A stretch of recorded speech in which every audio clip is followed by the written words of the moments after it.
Hi, welcome to Wilson Bridge. I'm Brian Drew, Senior Strategist. And I'm Devin Meister, Content Director. And today on Wilson Bridge, we're going to be talking to you about a reoccurring topic that we have regarding customer engagement optimization. At Wilson, what customer engagement optimization means to us is bridging the gap between the voice of your brand and the Martech, the technology that you use to voice it. So using the right technology and the right channels that properly reflect the values and the culture, the personality of your brand. And in the last one we recorded, we talked about some serious risks that marketers are facing and some challenges around Martech. One of those being, take for example that 66% of marketers aren't able to fully utilize their Martech stack, right? Mm-hmm. Or only, 3% feel that... marketing is connected. Correct. Right.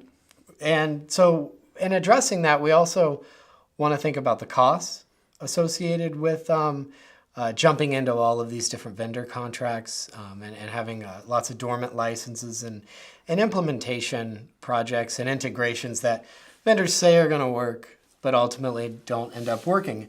And what are the different things that you should stay focused on and how to do that? Yeah, so we found 5 things that marketers should really focus on. It's turned out that the biggest challenge for marketers isn't the brand, it's finding the right tech. And it's just getting confusing with going from 150 vendors to over 5,000, that you have so many options, so what can you do? So the first thing you should do is to stop thinking about yourself. Yep. So you want to ask yourself 3 questions. What does a customer want?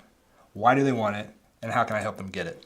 When you start with those 3 basic questions, you'll get to what the customer really needs, and then you can start getting your tech in alignment to answer those questions. That's the very first thing. Yeah, we kind of talk about knowing what your seat at the table is. Right.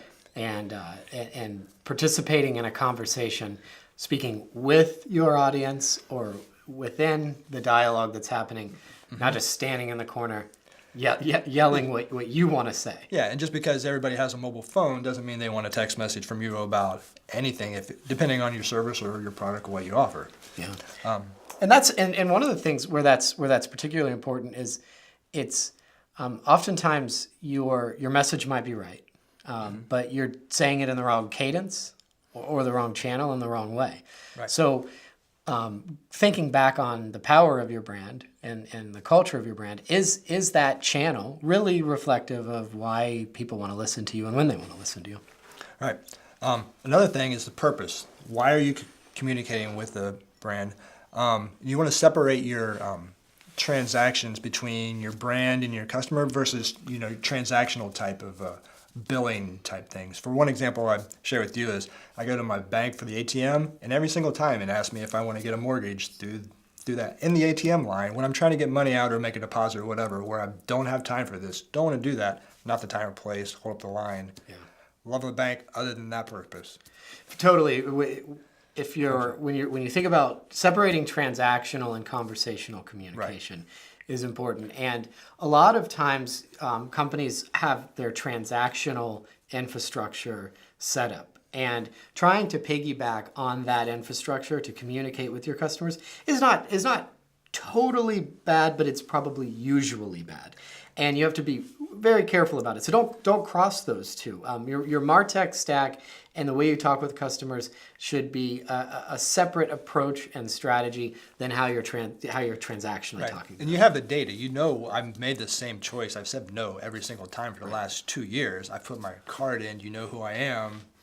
Don't ask me anymore. Or if there's, on the topic of banks, if you're doing transactional text messages, whether it be an overdraft or something like that, or a balance alert. Yeah, I want that. Just because maybe I get that text message, that doesn't mean that I'm also going to want to hear a promotional text or to use some sort of automation where, well, they're engaged with us via SMS right now in this moment. We know they're looking at their phone. This would be a great time to send a marketing text message. Right. Yeah.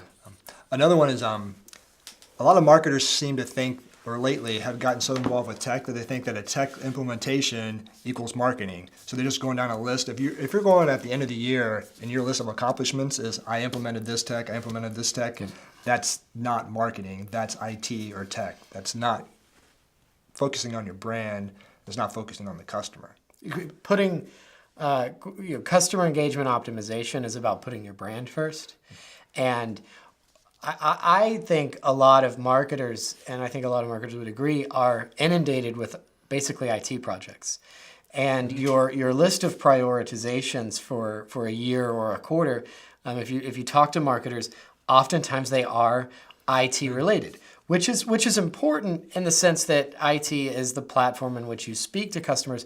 But how much are you stranding your brand strategy? Are you stranding your marketing strategy out on an island? Are you not giving it the proper time and thought that it needs?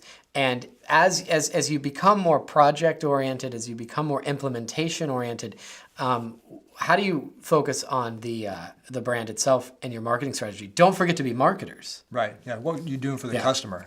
Yep. At that point.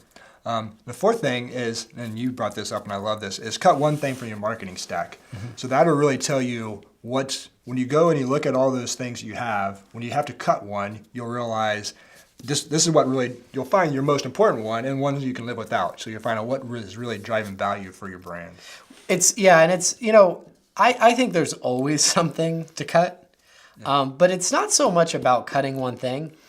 And it almost doesn't even matter the relevancy of, we're not, that's an inexpensive piece of SaaS that we use, or it's get your team together and go through the process of how you would make that kind of decision.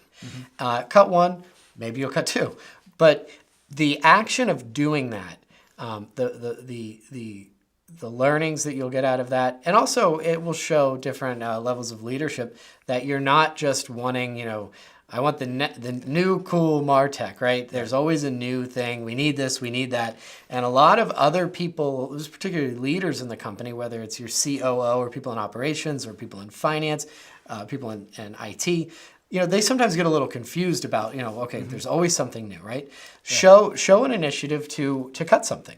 And you'll learn internally within your marketing team, and it'll also demonstrate outside that you guys are taking your Martech strategy much more seriously. Yeah, and it comes from the clutter, and it just makes everything, if you're going to integrate everything, make sure that you're integrating things that need to be integrated. Totally. And the fifth and last thing is to understand time and strategy and how it applies to your brand. One of the things you're seeing a lot of for 2018 is there's going to be this digital arms race, and the Martech budgets are doubling. There's now 20 vital categories of the Martech stack. Yeah. We 5 years ago there were 150 Martech vendors. Now there's over 5,000.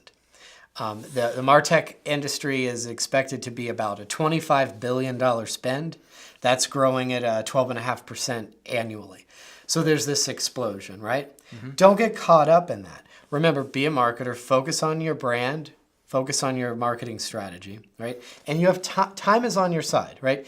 The implementations that go poorly, the APIs that don't integrate the way the vendors say they're going to integrate, there's always another version and another version and another version.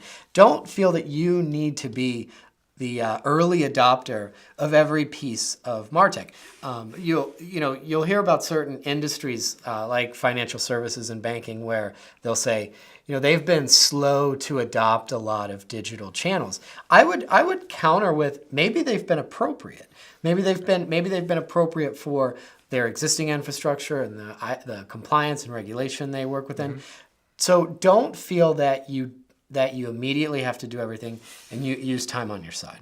Yeah, we talked about there being 91 different SaaS platforms in the average marketing enterprise, and that's, to that point, financial. If they don't have this many, maybe they're doing right. And the other thing, with 5,000 vendors, don't give the money away in the contract when you're negotiating that, because you have options. That's why there are so many companies that you can negotiate successfully with these companies. Yep, and and that's actually would be a good topic for another show. Negotiating with vendors, you have a lot more leverage than you realize. The Martech space is highly competitive, and it's primarily driven by a lot of private equity groups and venture capital investment, where people are just getting in on this growing $25 billion spend. And a lot of these companies, they want logos. They just want reoccurring license contracts. ask for things for free. Ask for trials. Ask for challenge whether or not the APIs will really work. Make sure in that contract it's really detailed, because you're a software vendor, a SaaS software vendor of marketing automation or Martech platform. Their profit margins are oftentimes in the 90% right? 90% range, and you think where it's like where are they losing money? Well, they lose money on the implementation and in the integration of making the stack work effectively, right? So during the sales process, oh, that's an API, that's going to be easy. We can our SaaS platform works with everything. And then 6 months into the project, you learn that's not quite the case. That's because where they start to lose money is when things have to be more and more and more customized for you. So you want to pay close attention to that in the negotiation process. Be able to ask for more for free. So I think we'll do a show on that topic, actually. Mm-hmm. Yeah. Great idea. So yeah, that's 5 things that brands need to be aware of as you're going through your marketing tech challenges. Cool. Thank you, Devin. All right. Thank you for listening, and be sure to like, subscribe, and comment. Have a great day. Thanks.